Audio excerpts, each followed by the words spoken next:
That's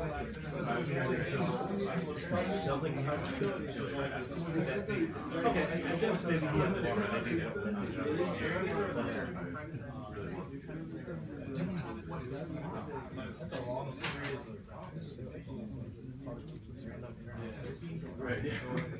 All right, thank you so much for joining us here on the third annual Gotta Be Good tour. I see some faces that we had on the second annual tour at MIT, the third at Harvard.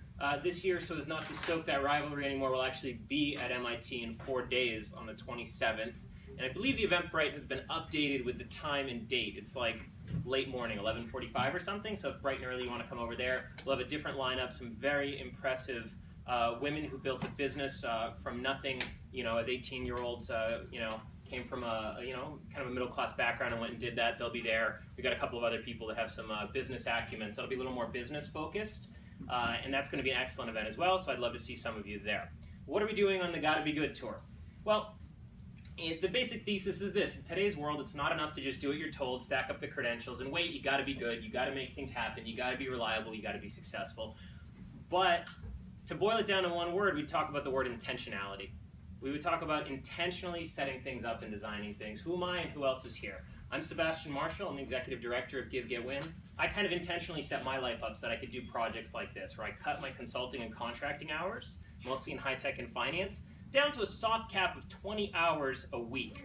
A few years ago, that lets me spend my time working on science projects, working in education, collaborating with brilliant people. And you're going to hear a little bit about core values today. There's going to be a cool exercise from one of the speakers. Probably my top 2 core values are Aristotelian-style friendship, just working with people that are really excellent people. And number 2 is one that I don't think people realize is a value. It's just competence. I admire competent people in anything, whether they're making furniture or doing a painting or doing anything. I just think competence makes the world go round. So I like people that I really like and admire, and I like working with them, and I like competent people. Those are the top 2. Number 3 rounds out with like service, and then there's like fortitude and mental toughness and doing a lot of things for the world. So today you're going to get to hear from some great people. We've got a wide range of perspectives. I'm very honored. We had a couple of really excellent speakers come in from New York City. We have a young woman and a young man here who, one is a recent student graduate and one who is still attending NYU, are doing some things that I'm sure everyone here wants to be doing.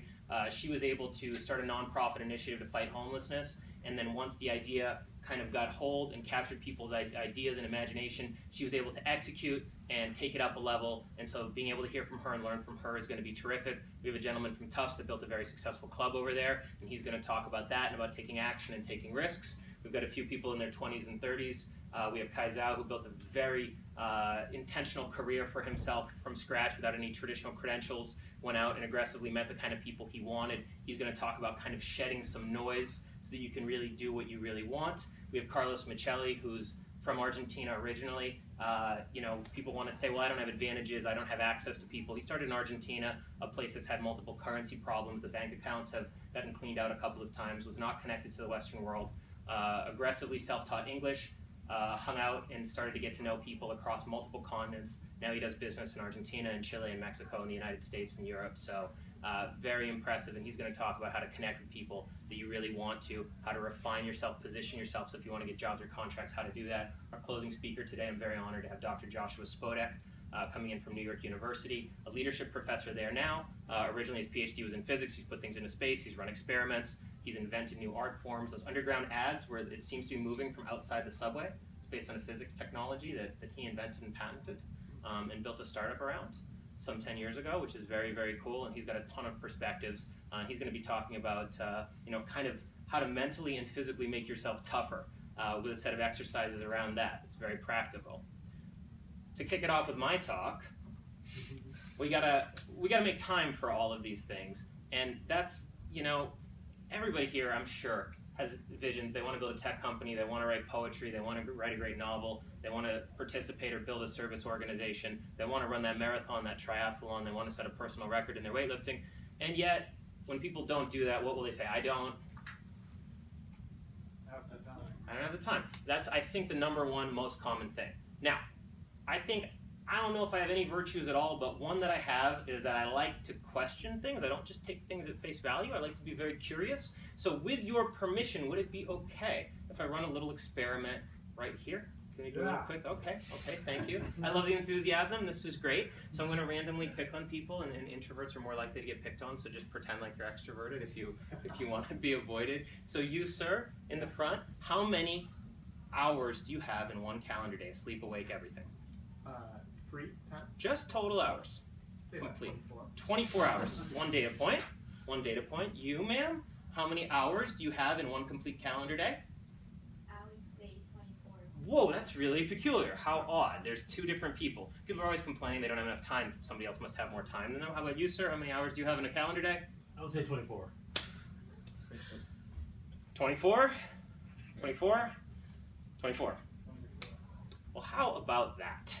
So it appears, at least in this room, that we all have the same amount of time, and the people that are running marathons while working crazy hours as newfound analysts at Goldman Sachs and simultaneously writing poetry and getting involved with governance, and the people that are like super parents that are like raising their kids and doing creative projects and working great in their jobs, the people that build a startup while working their jobs, somehow manage to do it in 24 hours. So the first little mini takeaway from my talk is I never want you to say I don't have enough time ever again, because you have the exact same amount of time as everyone else. There's a late Victorian speaker, writer kind of guy that I really like. His name's Arnold Bennett. He said that time is the most democratic force in the universe. Kings, emperors, the Pope does not have any more time or access to time than you do. Does not matter how wealthy you are. You can't buy more time. John Rockefeller had 24 hours a day. Right now, Elon Musk and President Obama have 24 hours a day, and they manage to get their things done accordingly, okay? I do think it's a little unpragmatic to manage your day on just a purely day-to-day basis of 24 hours. I think weekly is better. So let's do a little quick arithmetic. How many hours are in a week? There's 7 days in a week. A little arithmetical operation here. 168. 168, thank you, sir. I was at a university of less renown recently and standing for a while, kind of getting uncomfortable while looking for an answer to this question. Yes, there are 168 hours to a week. Has anyone burn that number into their head and just knew it off the top of their head? Anybody? A couple people, but not most? Cool. That's the second mini takeaway from my talk. I want you to burn this number 168 into your head. 168, 168, 168, 168. Because that's how many hours you had last week. That's how many hours you'll have this week. That's how many hours you'll have next week. So when you think about adding a commute that's an hour and a half each way to your schedule, 5 days a week, that's 3 hours a day, that's 15 out of your 168 hours. Similarly to a puzzle, your week will always add up to exactly 168 hours. Here's where I think people go wrong. They say, I'm going to start writing poetry. I'm going to write 30 minutes of poetry a day. This is a great idea. I should do that. I've always loved poetry. I want to write poems, right? But they don't cut anything that they did last week. So they want to write 3.5 new hours of poetry. Well, they had 168 last week. Okay? They're not having 161.5 just because they've decided to do 3.5 hours of new stuff. Same with training for the gym. Same with doing any service organization. Same with building your tech company. No matter how poorly it was spent, no matter how displeased you are with it, you spent 168 last week. So the big point of my talk, and I'm going to give you 3 strategies, is that whenever you want to initiate a new activity, you need to take some of that 168 that you spent last week and squeeze it out of your life to put the new stuff on top. And there's a reason that I said put it on top. Because the stuff that happens at the start of the day somewhat reliably happens, and the stuff that's supposed to happen at the end of the day is a gamble that doesn't very often happen, okay? So I'm going to give you 3 strategies to push nonsense out of your life, right? So that you can run your marathon and write your poetry and raise your kids and participate in a service organization and do all of those wonderful things that you want to do. And they are this. And the first one, and I am serious like a heart attack, and I do not want to hear any giggling. I don't want to hear smiling. I already see giggling and smiling. This is very upsetting. I'm insisting that this is very important, and this giggling and smiling needs to stop immediately. I am serious like a heart attack when I say you should buy all of the exact same types of socks, and this is a matter of life and death. Well, it's probably not a matter of life and death, but I highly, highly, highly recommend you standardize your socks. I probably, as a speaker up here, can't convince you as to the wisdom of it. I'm just going to challenge you to do it. It's inexpensive, and see if you get addicted to it. Because let's do a little bit of just really quick math again. Again, you have 168 hours. That's a hard constraint. There's nothing you can do about that. We need to use it well. There's things like laundry, losing one of your socks and looking for them, hunting around to match them. I think we can reliably say, what? It takes 5 minutes a week to, sort your laundry, fold it a little bit, as opposed to having everything match, just being able to reach in the drawer without looking, whatever, for all the same standard pair of socks. If you lose one, you're not sure you're looking around, right? Is 5 minutes a week a fair amount of time to say that if you had all of the same types of socks, it'd be standard? Is that fair? How much time is that in a year? 250 minutes? Yes, 250 minutes. How many hours is that? 3.5. So I take 3.5 hours a year really, really, really seriously. And what you find with people that already have a pretty good, pretty enjoyable, pretty serious life, right, is that you're already, not super addicted to some kinds of junk food or TV or whatever. The more you're kind of thriving and engaged with stuff and you want to add a new habit, the more it makes a lot of sense to optimize small things like that. My challenge for you, if you do socks, great. You maybe go the whole way to the whole outfit. I have 5 of these types of shirts, 2 pairs of blue jeans. My socks are standardized. The amount of time I spend on laundry goes way down. I had to think up front as to what they were. It helped me a lot. And standardizing these things helps a lot. But my challenge for you is, of the next rapid fire suggestions, pick one of them and implement it.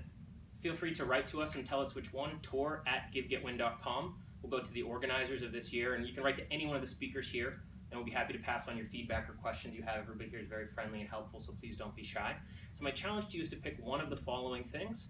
I would think about either standardizing one of your meals, just one, you can have variety, standardizing one of your meals. John Rockefeller famously ate 2 the exact same meals every day. Standardize some of your clothing. Socks are a fine choice. Nobody sees them. You're not really sacrificing your individuality very much.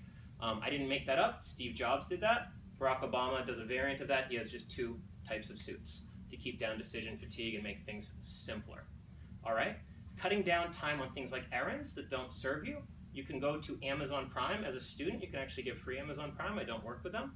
I don't have any incentive to tell you that, but you can go sign up for free Prime as a student, and then things will come in 2 days. Make a habit of putting your favorite stuff that you buy, toothpaste, shaving razors, the hygiene, dry goods that you can eat. Start putting that into Amazon, and just with one click of one button. Does anyone here eat at Chipotle? A couple people? Does anybody here use the Chipotle app to skip the line?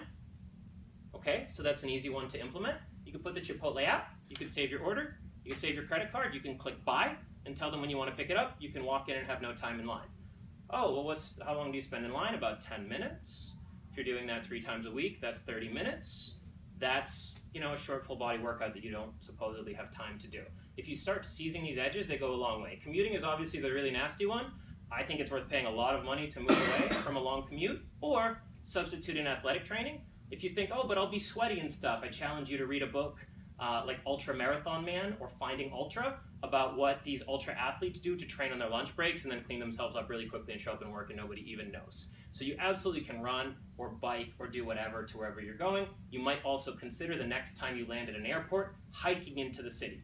I find it odd that people pay $50 to take a bus into the city and then rent a car to drive to the mountains and then hike around the mountains and then get in the rented car and be like, why don't you just hike from the airport? Sometimes it's very beautiful if it's out in a wilderness part of it. Use Google Maps, be safe. So that's the first strategy. Cut time that doesn't really matter to you. And everyone says, oh, but I like having different kinds of socks. I have orange socks and yellow socks. It's really interesting to me. Well, my challenge to you is this. I imagine that your poetry is really important to you, or your fitness is really important to you, or your service, your tech company is really important. So instead of trying to have everything, you've got 168. I recommend these things that don't matter, errands, standard meals, and so on. I recommend you push the time down on them as much as possible. This is as close to free as possible. You don't need to sacrifice by just reclaiming that time. And that's the time you need for fitness or whatever else. Second strategy, very simple one you've heard before, but a little bit of a twist on it. You need to put the things that you really want to have happen at the start of the day. You already know that, that's fine. If you wake up far before whenever your class starts or your work starts, and you put something first, then even if something goes wrong, you have a second or third chance to do it again on lunch, do it again in the afternoon or whatever. But here's what people don't tell you. I think if you're on a night owl schedule and all of your life is around that and your habits and your patterns are around that, I think it will take you 8 to 10 weeks to reliably become an early riser. So operationally, if you want to become an early riser, there's a couple things you need to do. You look into sleep hygiene. Which is how well you sleep, how dark your room is, temperatures around it. Google and read about that and learn about that. Get an eye mask, black it out. Make sure you're sleeping really well when you're sleeping. Okay? Then there's kind of 2 big strategies for waking up earlier. you either push back the time you're waking up slowly, or at one point you pull an all-nighter. If you're up very late, you pull an all-nighter doing something high stimulus. Check with your doctor, etc. Don't blame me if you, right? You stay up all night once, you go to bed at 3 or 4 p.m., then you can wake up at 4 the next day. You need to eat way earlier in the day. You need to stop drinking caffeine way earlier in the day. And these kind of changes around that take a while to put in place. And the final strategy that I recommend for you is I recommend every weekend you block an hour or two for a weekly review. It's a very good use of 2 of your 168 hours. And you ask, what did I do this week? What did I not do that I would like to do more of? And what did I do that I can cut to do more of the stuff that I want to do? And the third one is the part that people don't answer. If you don't know where your time went, you might consider tracking it down to the 15 minutes or down to the hour periodically. And you might need help and support to cut things. You might use an app like Freedom, which blocks the internet, or Self-Control, which can block specific websites in order to make sure you don't type in FAC and hit enter to automatically go to Facebook first thing in the morning. You might just block the internet. You can turn on parental controls on your iPhone if you want to block specific sites, or you want to kill off your browser entirely. It's possible to do even on mobile devices. Okay, so those are the 3 big things that I recommend you do. I would love to hear from you if you implement any of them. I would think it'd be phenomenal if you take those little things and just take one thing and cut it. Get Prime and Order stuff, get the Chipotle app, standardize your socks, do something to reclaim a few minutes. It gets addictive. Second, start putting the stuff that's most important at the start of the day. That does mean waking up earlier, that does mean sleeping earlier, that does mean sleeping better and making some lifestyle changes. And third, every week, ask what you did and review it so you can find things to cut and find things you want to be doing more of. It will pay off huge dividends in the long run. And with that, I will turn you over to Mr. Kaizao, and thank you for joining us today.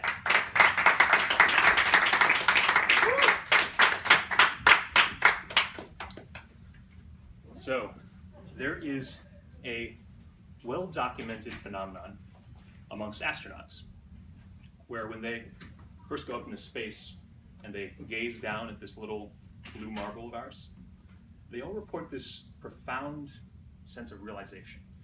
And these realizations are usually about how invisible the lines of our nations are, about how petty the squabbles and conflicts we get into are, and how obvious it is that humanity only has this one little planet, this gigantic universe to take care of and protect. I've never been to space. And fortunately for those of us who haven't gone into orbit, we don't need to be so far removed to gain a little perspective. And so today I'm going to walk you through 3 of my favorite thought exercises that can yield some insight about your own life and what really matters. A good place to put them would be in one of those weekly reviews. So we'll start with a really fun one. Imagine that you have a clone, an evil clone, right? They are identical to you in every possible way, with your likes and dislikes, your skills. Every one of your goals is kind of in their mind as well. And the reason they're evil is that you're going to be competing throughout the rest of your life with this clone, right? The one difference is this clone is willing to cross every line that you are unwilling to cross, right? If you're a very nice person, this clone is willing to be a little mean, right? If you're a bit of a mean person, this clone might try to be nice. So the thought experiment is, what could this clone do that would absolutely terrify you, right? And you don't have to go and do what the evil clone does, but sometimes it helps to know what your competition is up to. Sometimes those are good ideas that have been maybe locked away in your subconscious or that hiding away in a blind spot. So, the evil clone. Second thought experiment. And you can tell I've made these a little bit more interesting than the generic questions. Imagine you come across a genie, a little kind of lamp. You rub the lamp, the genie pops out.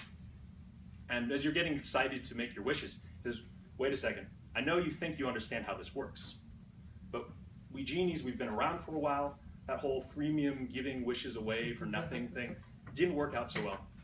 So this is going to be a little different. You can wish for anything you want, and you will absolutely get it. 100% success. But as a trade-off, everything bad that will happen, could possibly happen along the way to that success, will happen.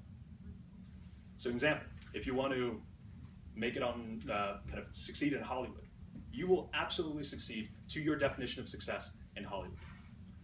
But you will lose your privacy while doing it. Your friends and family will not understand you. It might take making decisions that will haunt you for the rest of your life, but you will succeed. If you want to start a company, right, you will absolutely make that happen. But you're going to do it at the cost of alienating your friends and family. You're going to have to ask your employees to kind of make sacrifices that you're not comfortable with. You're going to live in doubt and agony over whether what you're doing is quite in the right direction, but you will succeed.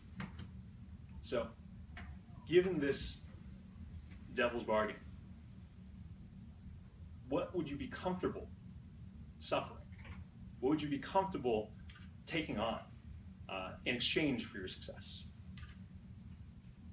And I think this thought exercise, it in some ways is a definition of the life that we're born into, right? The kind of everything is possible, and yet everything also has an opportunity cost. And a lot of things are particularly difficult. So, final thought experiment, I think gets at, is a better way to think about one of the most useless questions in all of humanity, right? 6 words. Anyone want to guess at what this question is? What is? The meaning of life. The meaning of life. I think it's an absolutely horribly worded question because you can get almost nothing from it. You can't answer that correctly. So what I ask you guys to do instead, try to really just imagine yourself at the sunset of your life, right? Just like the more real you can make this, the better, right? What kind of, are you outdoors? Are you indoors? Are you surrounded by friends and family? You know, what color is your hair? What kind of clothes are you wearing? Is there a scent in the air? Really make this real for you. And as you conjure up the kind of like the feelings, the memories of a life well lived, pull back to the present and think, what favors can I do today to make that person's life a little bit better? Right? This, I think, is the alternative to going out in space and getting a little perspective. Is instead of gazing out over the entire world, is if we could gaze out just in true color and see our life in its totality, then that same overview effect takes place, right? That same feeling of what matters and what doesn't. So that last one in particular is a good one to chew on. I've had friends tell me that convinced them otherwise that they wanted to have kids. Very, very powerful if you take it and grapple with it. So 3 thought experiments. There's some assembly required, so I do recommend writing these down and kind of journaling or thinking about it in some case.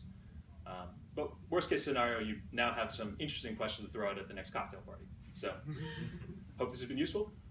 Next up, we have Grace Posniak.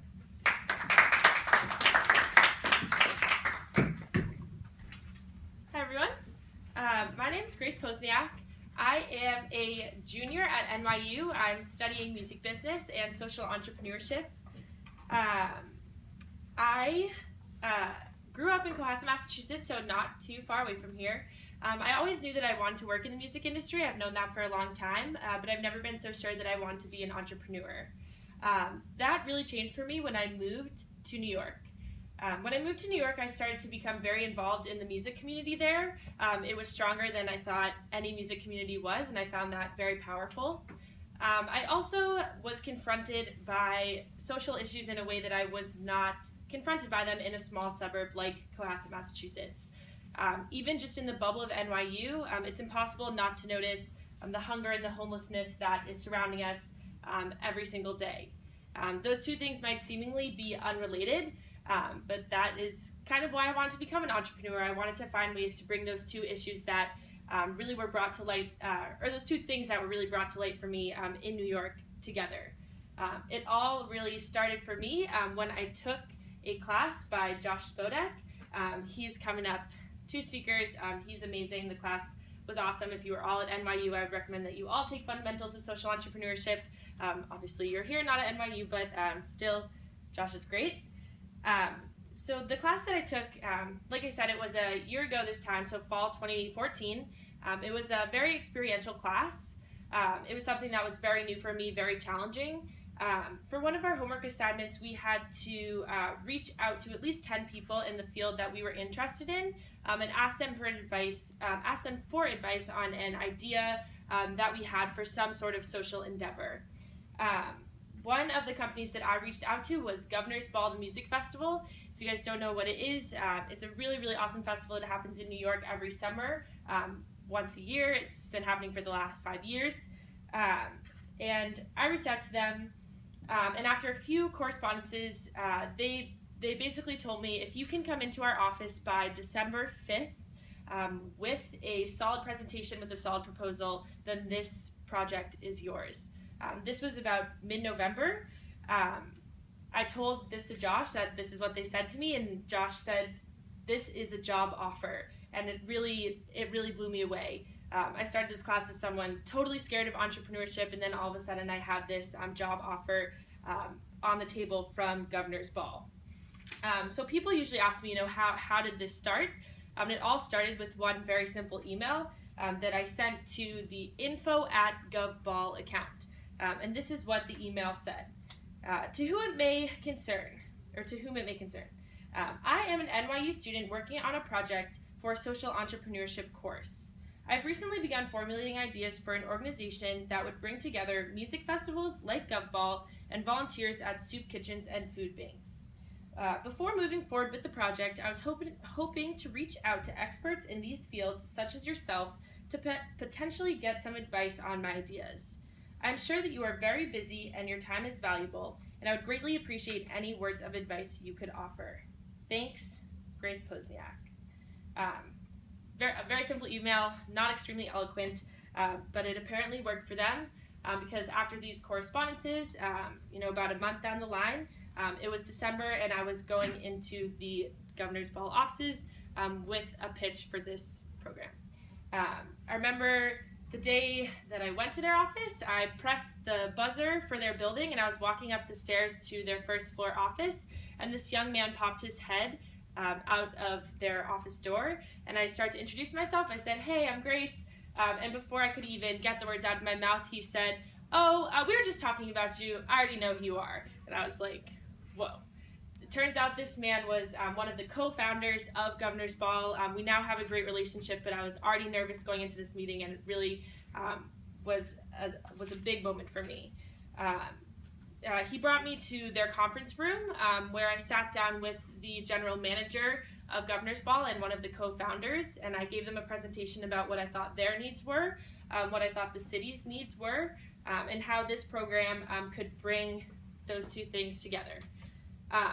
By the end of the meeting, we were already spitballing ideas back and forth about how we could make this program, how we were going to structure it, and they actually had a lot of questions about how to make a presentation because it was something they had apparently never seen before. Now at this point, I can't really go much further without actually telling you guys what the idea was. Usually when I get to this point and I tell people what I ended up doing with Governor's Ball, they're fairly underwhelmed. It is a very simple idea. We ran a very simple program, and the cycle of giving and receiving is very clear to see. I think the simplicity of the idea is what will make it easy for me to carry it to other cities, other festivals, and kind of mold it to whatever environment it is in. But basically, we created a program called GovBall Gives Back. I worked with them to partner with 5 different soup kitchens and food banks in the Harlem area. Harlem is right by the island where Governor's Ball happens. Like I said, we partnered with 5 different soup kitchens and food banks, and we had about 100 volunteers volunteer for 12 to 15 hours at these soup kitchens and food banks in exchange for a pass to the festival. once the program got started, I really was the sole coordinator of it. I built and managed the relationships with the different organizations. I scheduled the volunteers. I kind of managed them, tracked their hours, and kind of kept things going while the program was running for about 2.5 months. There definitely were some issues getting it off the ground, as there is with any pilot. There was miscommunications with the organizations. There was volunteers dropping out, scheduling issues. I had volunteers emailing me in the middle of class saying they couldn't find the organization, and I, had to get up, send them pictures of what the place looked like. But it ended up resulting in over 1,500 hours volunteered to the city of New York. And now I'm an expert on this strange small niche of music festival community outreach programs. One thing that was really striking for me from this program, probably the most meaningful moment, was after it was over, I asked for feedback from the volunteers on what they thought. And one girl emailed me back, and she said, I never had the opportunity to do something like this before. I've never volunteered. I've never given my time like this, and it was one of the most meaningful things I've ever done. I've already made plans to go back to these organizations and keep volunteering for at least the entirety of the summer. And that, if nothing else happened for me, if I didn't continue with GovVol, if I didn't keep going with this project, if it ended right there, I would have considered it success. The whole point of creating this program for me was to use music, use music festivals to kind of spark that kind of inspiration to bring to light these issues to people. And it happened in that one person. Hopefully it happened in more than just her. But that was a really huge and powerful moment for me. But luckily it didn't end there. Through Josh again, I started building a relationship with another music festival in New York. They wanted to do the program, program similar to GovVol Gives Back at their festival this past summer. The timing didn't quite work out, but we are planning on doing it next summer. Going into a meeting with them, I felt more confident than I had ever felt with anything else before. I really knew what I was doing from doing the program with GovVol. So we're working on that for 2016. They asked that I would come in as a third party, so I'm currently working with a lawyer who is happily, she's working with me pro bono to create Music Serves, which is going to be a nonprofit. And then I'm also starting to build relationships with a different music festival in Delaware, and they are also interested in doing a program like GovVol Gives Back there. Unlike these other speakers, I don't really have some big takeaway to give you. Obviously, I'm in a very similar position to all of you, just a college student, just working on this. But I think if there's one thing that I could tell you, I never thought that I'd be doing something like this, and it has been an incredible journey that has been more simple than I could ever imagine. I think it's really important to remember that it can be a really, really simple idea, a really simple email like the one I sent, a really simple program that can make a really huge difference. I'll just leave it there. Thank you. We have John next.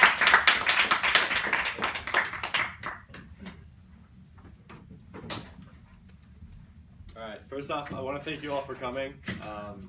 And then I also want to thank Sebastian for hosting this, and Grace. That was a great story. Thank I've had you. a lot of experience with philanthropy.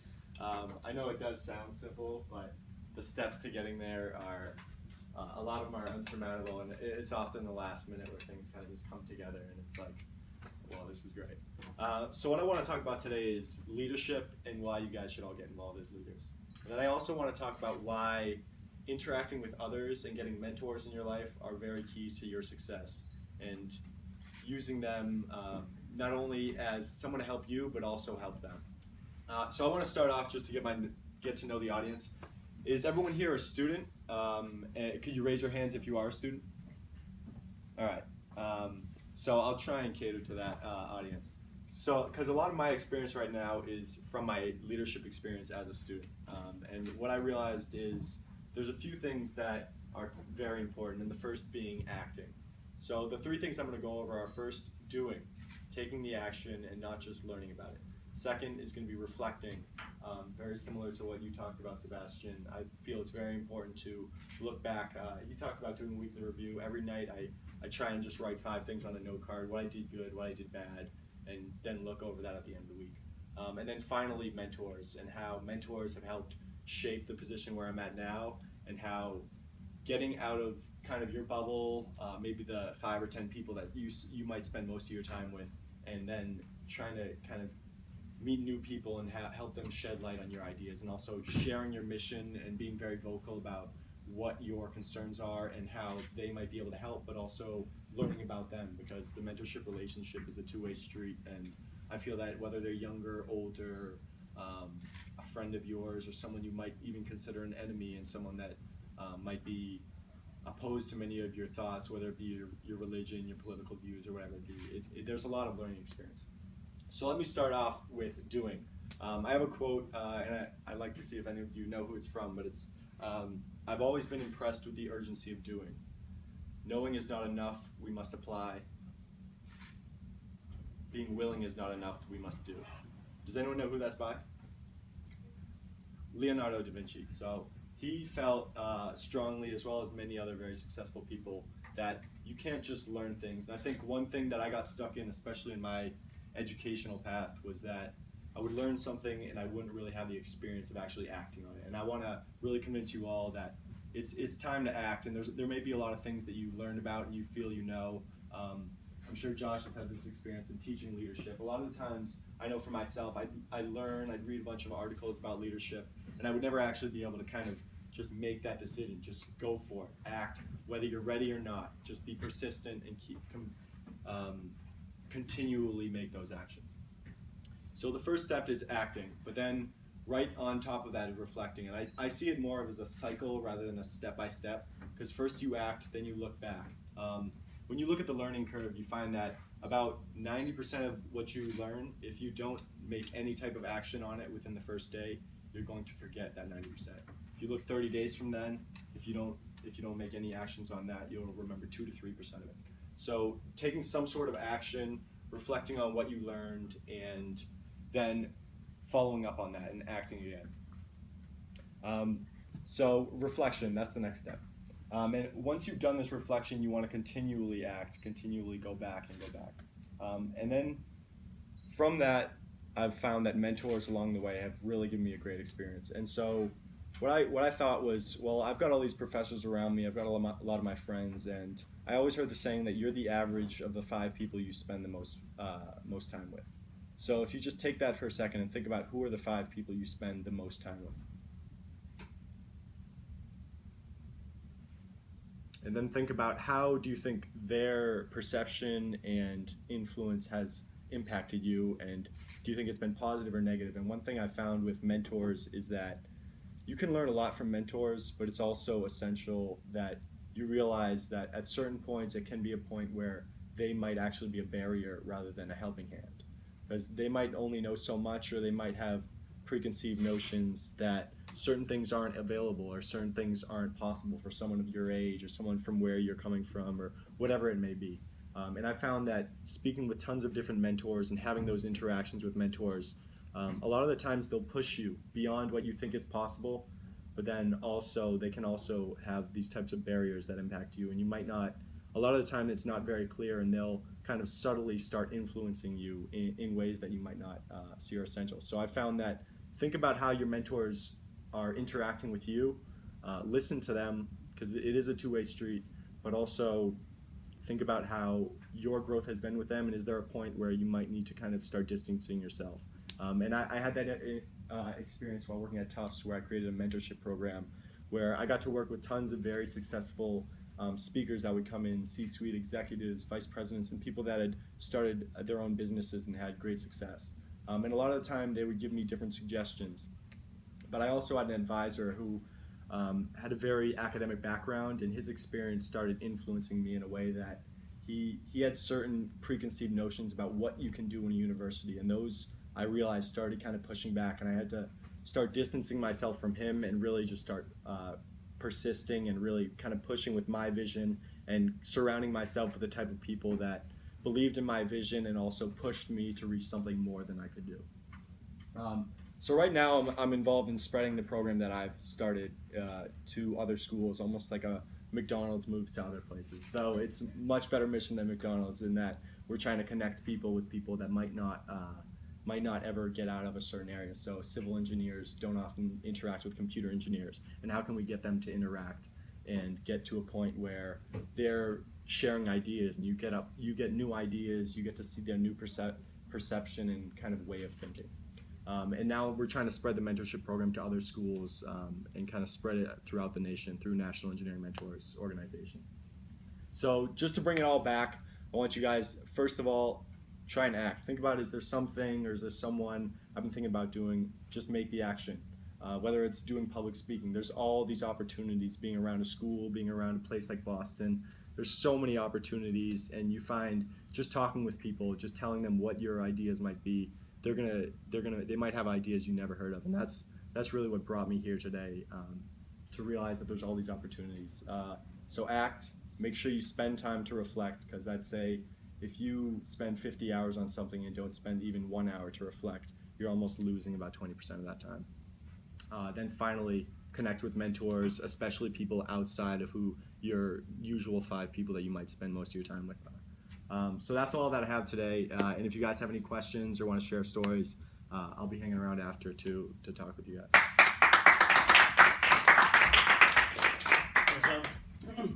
Alright guys, and I want to say thank you to Fiorella for helping me put all this together. She was great.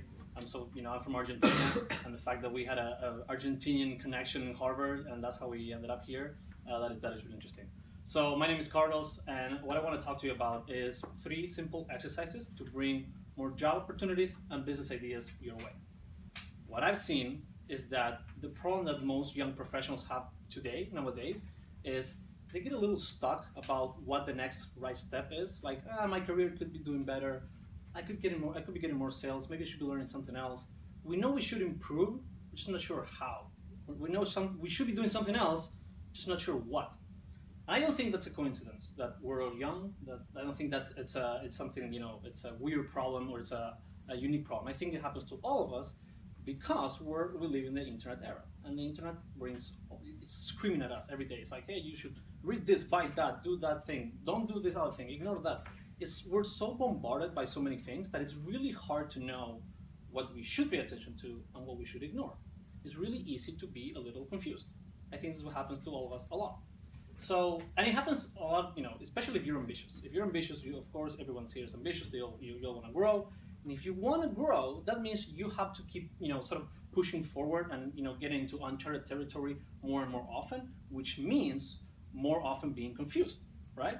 So what I realized by trying to help a lot of people, I've advised a few hundreds of people in their careers how to get better jobs, all sort of cultures, all ages, all professions, and you start seeing patterns of what works and what doesn't for them, what gets them unstuck, and what sort of keeps them a bit lost.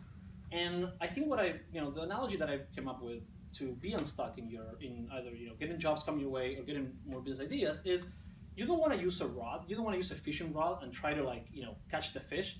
You want to just throw a wide net with the sort of increase the odds of just you don't know where the fish is specifically, but if you cast a wide net, your odds of catching it are larger, right?